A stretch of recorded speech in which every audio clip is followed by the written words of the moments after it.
নমস্কার, জয়গোপাল ম্যাজিক কিচেনে আপনাদের সবাইকে স্বাগত। আজকে অনেক দিন বাদে একটি নতুন রেসিপি নিয়ে চলে এসেছি। রেসিপিটি হলো রসগোল্লার চাটনি। দেখতে থাকুন এবং আমার চ্যানেলটিকে যদি ভালো লেগে থাকে অবশ্যই লাইক, শেয়ার এবং সাবস্ক্রাইব করতে ভুলবেন না। দেখুন, প্রথমে আমি কতগুলো রসগোল্লা নিয়ে নিয়েছি। এবার কড়াইতে ঘি দিয়ে তাতে আমি দিয়ে দিয়েছি তেজপাতা, শুকনো লঙ্কা আর মেথি ফোড়ন। এবার আমি রসগুলো চিপে নিয়ে দিয়ে দিয়েছি কড়াইয়ের মধ্যে।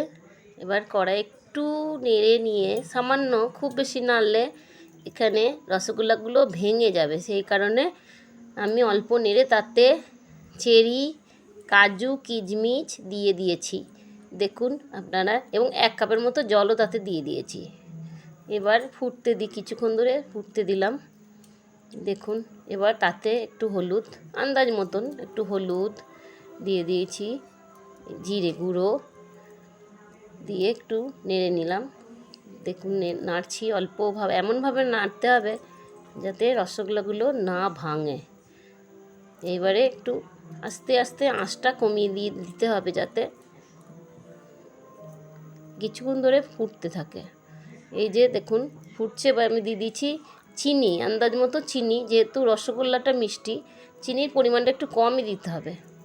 এইবারে আমি দিয়ে দিয়েছি 2-3টে লেবু, টক যে যেমন স্বাদের, মানে স্বাদ মতো তারা যে যেমনভাবে বানাবে, কেউ 2টোও দিতে পারে, কেউ 3টে, কেউ 4টে, টকটক মিষ্টি মিষ্টি। দেখুন হয়ে গেল।